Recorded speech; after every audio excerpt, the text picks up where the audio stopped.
In 2020, the independent inquiry into child sexual abuse published its findings on the Church of England. The report documented that the Church had, over decades, prioritized its reputation over the safety of children. It found that victims had been disbelieved, that perpetrators had been protected, that complaints had been buried in diocesan files that were never examined, and that the Church's response to abuse had been, in the inquiry's own words, wholly inadequate. The report named specific dioceses, specific bishops, and specific failures. It documented over 400 people who had been convicted of, or cautioned for, sexual offences while working for or with the Church. The Church of England responded with statements of apology and commitment to reform. The question of whether the reforms are sufficient, and whether the institutional culture that produced the failures has changed, is one that the Church has been answering for itself, rather than submitting to independent verification. But the abuse inquiry is only the most recent chapter in a much longer story about what the Church of England has known, what it has hidden, and what it has done with the power and the wealth and the authority that 700 years of institutional dominance of English life has given it. In this video, we are counting down 12 things the Church of England never told you. Not the theological debates, the land, the money, the cover-ups, the architecture that hides what it was built for, the graves that are not where the records say they are. Stay with me to the end, because number one is a secret that the Church has been sitting on for over a century, that involves one of the most famous names in English religious history, and that the relevant diocese has responded to with a silence that is more eloquent than anything it has said. So hit subscribe, turn on notifications, and let's begin.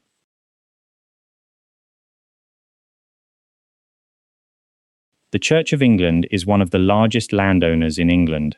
The Church Commissioners, the body that manages the Church's assets, hold a portfolio that in recent years has been valued at approximately £10 billion. A significant portion of this wealth is in land.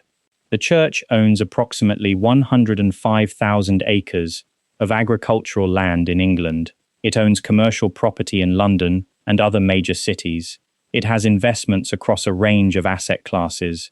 This wealth is not secret. The Church Commissioners publish annual reports.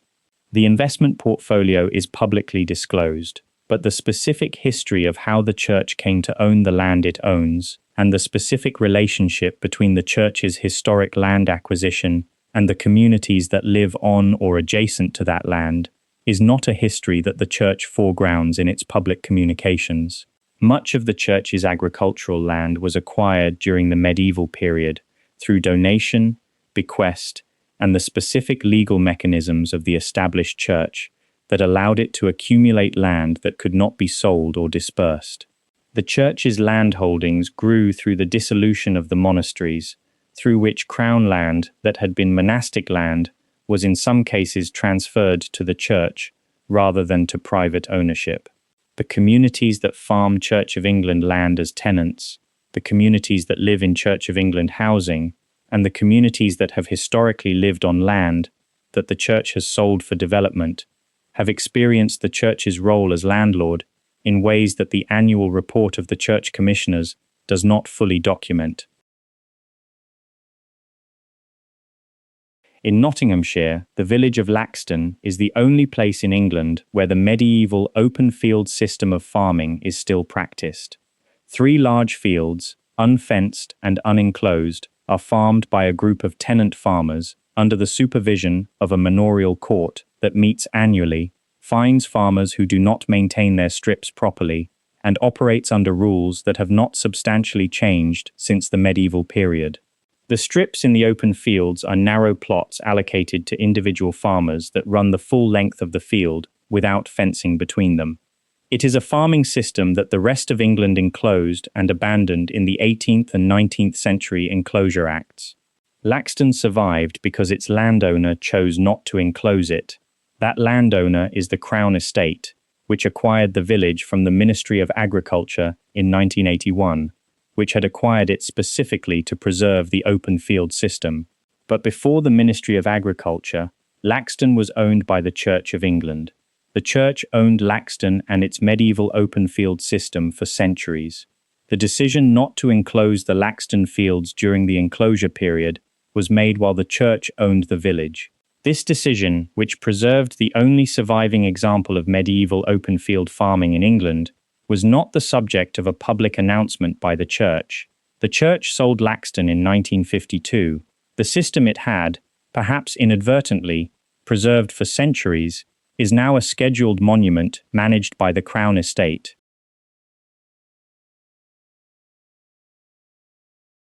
The Diocese of Chichester in Sussex became, following the independent inquiry into child sexual abuse, the most documented example of systematic institutional failure in the Church of England.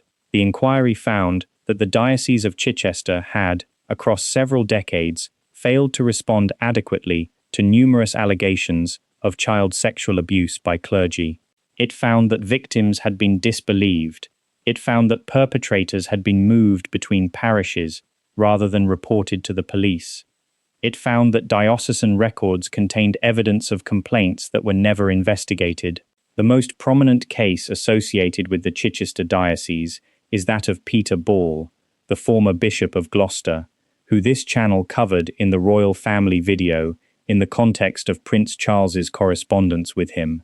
Ball was convicted in 2015 of 19 offences against 18 victims spanning 3 decades. He had been cautioned by police in 1992 for a sexual offence and had remained in ministry, supported by establishment connections, for the 23 years between the caution and the conviction.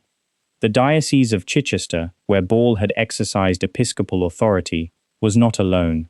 The inquiry examined multiple dioceses and found similar patterns of institutional failure across the church. What the Chichester case represents is not an isolated failure, but the most thoroughly documented example of a pattern. The Church of England has apologized. The question of whether the cultural and institutional conditions that produced the pattern have changed is one that the Church continues to answer for itself.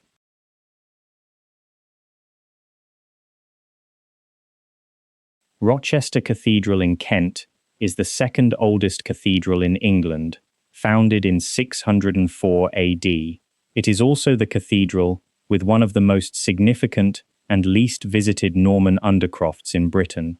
Beneath the eastern end of the cathedral, a Norman crypt dating to the 11th century survives in a state of preservation that its limited visitor access has both maintained and obscured.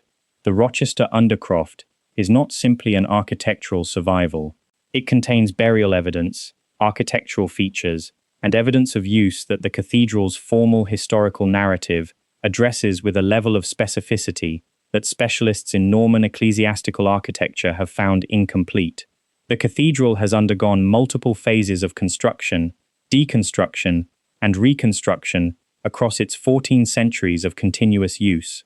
The specific phases that produced the surviving Norman undercroft and the specific uses to which the undercroft was put in the medieval period before the architectural record of those uses was modified by subsequent construction are documented in specialist archaeological literature in ways that the cathedral's visitor interpretation does not fully reflect. What is below the floor in terms of the full history of what happened in the undercroft across the medieval period, and in terms of the specific burial evidence that archaeological investigation has identified, is a question that the cathedral's interpretation addresses at the level of a heritage attraction rather than at the level of a complete historical account.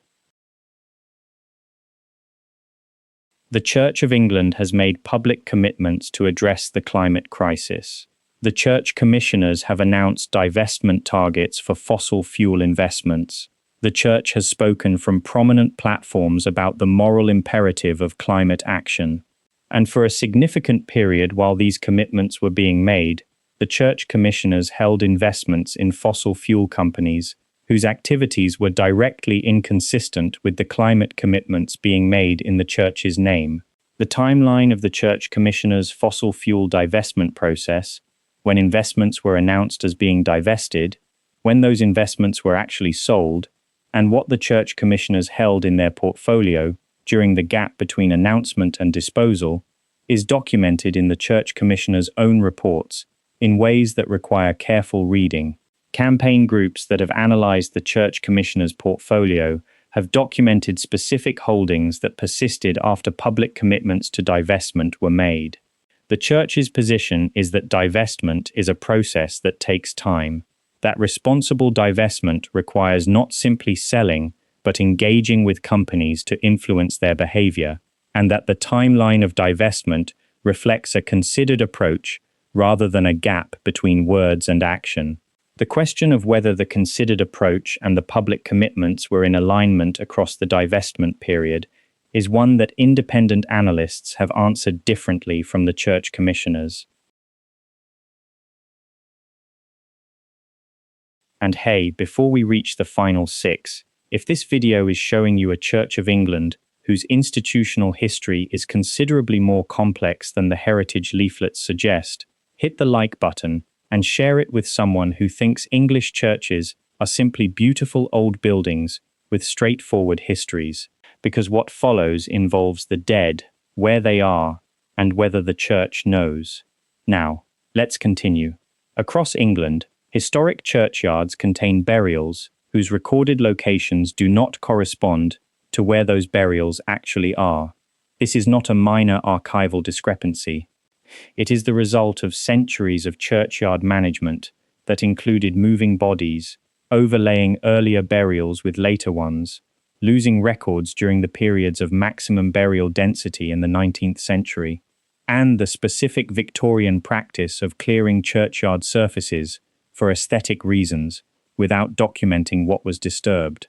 The specific scale of the discrepancy between churchyard burial records and actual burial locations is not known. The Church of England does not maintain a comprehensive national database of churchyard burial locations that has been verified against ground-penetrating radar surveys. Ground-penetrating radar surveys conducted at specific churchyards for development or archaeological purposes have consistently identified burials in locations where the records indicate no burial. The number of identified individuals whose remains are not where the Church of England's records say they are is a number that the Church of England cannot provide, because it does not know what that number is. Ely Cathedral in Cambridgeshire sits on what was, before the 17th century, an island surrounded by the fenland wetlands. The fens were drained progressively from the 1630s onwards by the Bedford Level Corporation and its successors, a drainage project that transformed one of the most significant wetland habitats in Britain into agricultural land. The drainage of the fens also transformed the economy and the lives of the communities that had lived in and from the wetland for centuries. The fen dwellers, the communities whose livelihoods depended on fishing, fowling, peat cutting, and reed harvesting in the undrained wetland, found their economic world destroyed by the drainage. Their common rights to the wetland resources were extinguished. Their way of life was ended. The drained fenland became highly productive agricultural land. The Church of England was among the beneficiaries of the drainage. The Bishop of Ely and the Cathedral chapter held significant landholdings in the fens that became more valuable when drained. The Church did not drain the fens itself, but the institutional benefit to the Church from the drainage of common wetland resources and the specific relationship between the Church's fenland landholdings and the communities whose common rights were extinguished by the drainage is a dimension of Ely Cathedral's history that the cathedral's visitor experience addresses in the context of architectural history rather than economic history. Across England, the parish registers that recorded baptisms, marriages, and burials from the 16th century onward are among the most significant genealogical records in the world.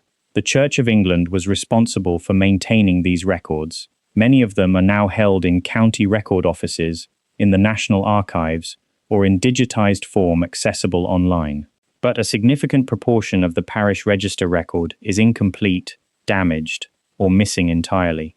The causes of loss are multiple: fire, flood, neglect, deliberate destruction, and the specific problem of parishes that did not maintain adequate records, even when they were legally required to do so.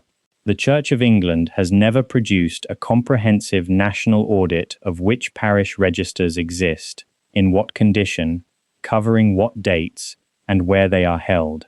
The Family Records Centre, the National Archives, and the various county record offices have accumulated records transferred from parishes.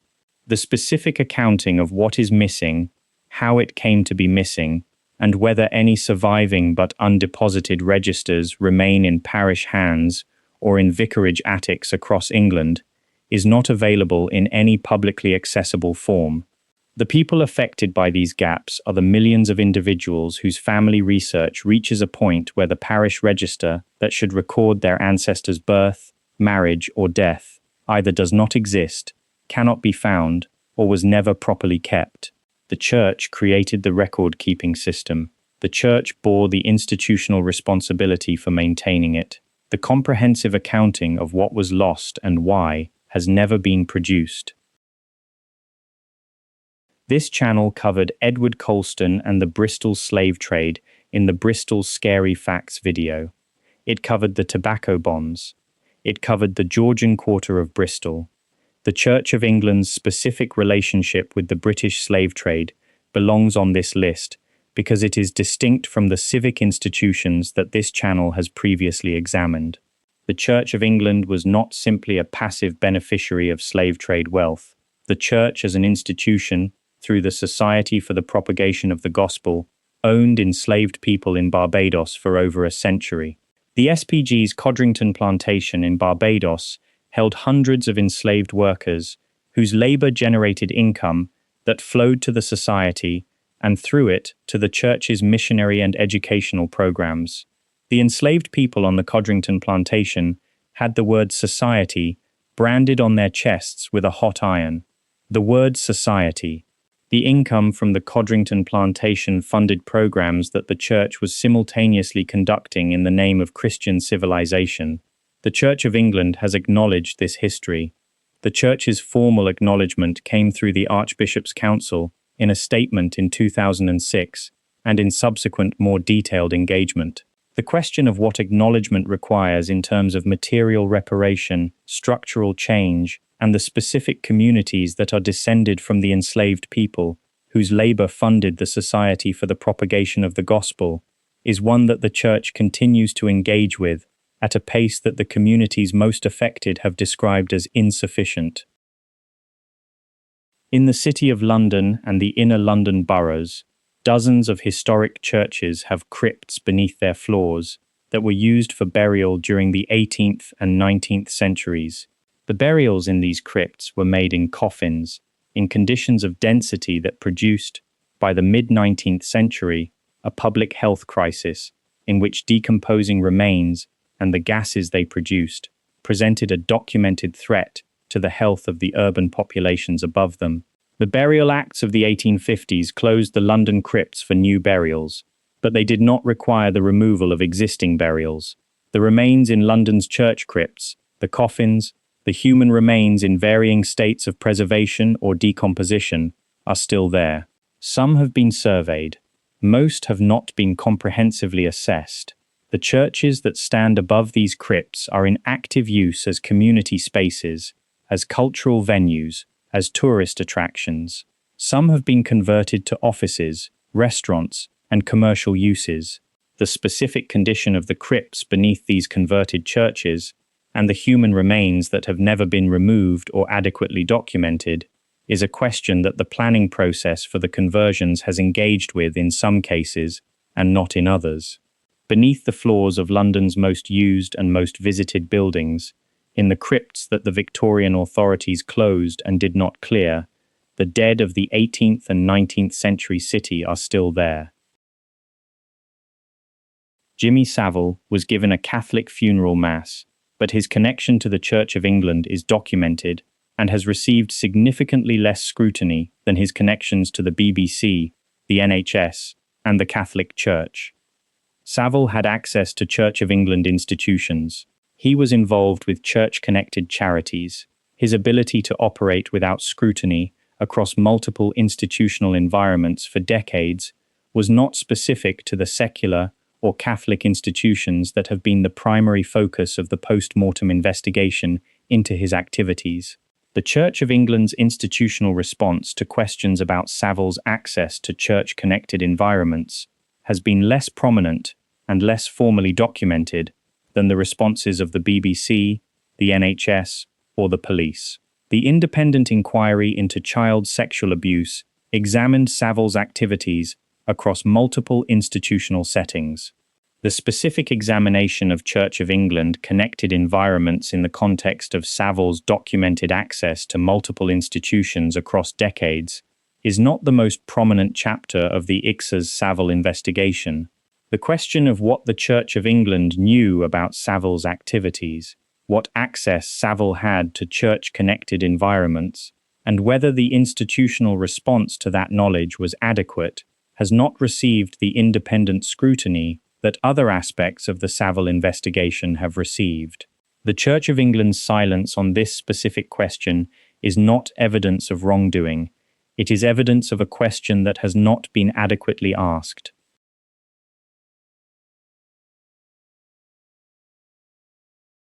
And now we have reached number 1. In 1170, Thomas Becket, the Archbishop of Canterbury, was murdered in Canterbury Cathedral by 4 knights who believed they were acting on the wishes of King Henry II. The murder made Becket a martyr, and within 2 years of his death, his tomb in the Trinity Chapel of Canterbury Cathedral had become one of the most visited pilgrimage sites in Europe. For over 300 years, millions of pilgrims made the journey to Canterbury to pray at Becket's tomb, the golden shrine that held his remains, the most famous religious site in England. In 1538, Henry V ordered the destruction of the shrine. The gold and jewels were confiscated by the crown. The bones were, according to most accounts, scattered or destroyed. The site was demolished. The location where the bones were disposed of is not established. It has never been established. The area in Canterbury Cathedral, where the shrine stood, is now a marked space on the floor, a candle, a small modern memorial. What it does not contain is Becket's remains. In 1888, bones were discovered in a crypt beneath Canterbury Cathedral that some argued could be Becket's. The Church of England examined the claim and did not confirm it. The bones were reburied. The specific location of what was done with Becket's remains in 1538 has never been established by the Church, by the Crown's historical record, or by archaeological investigation. The most visited pilgrim shrine in medieval England, the site that Chaucer's pilgrims were travelling to, the location that defined Canterbury's identity for 300 years, holds a space on the floor and a candle. The person the space is commemorating is not there. The Church does not know where he is, and the relevant records from 1538, which might establish what was done, are incomplete.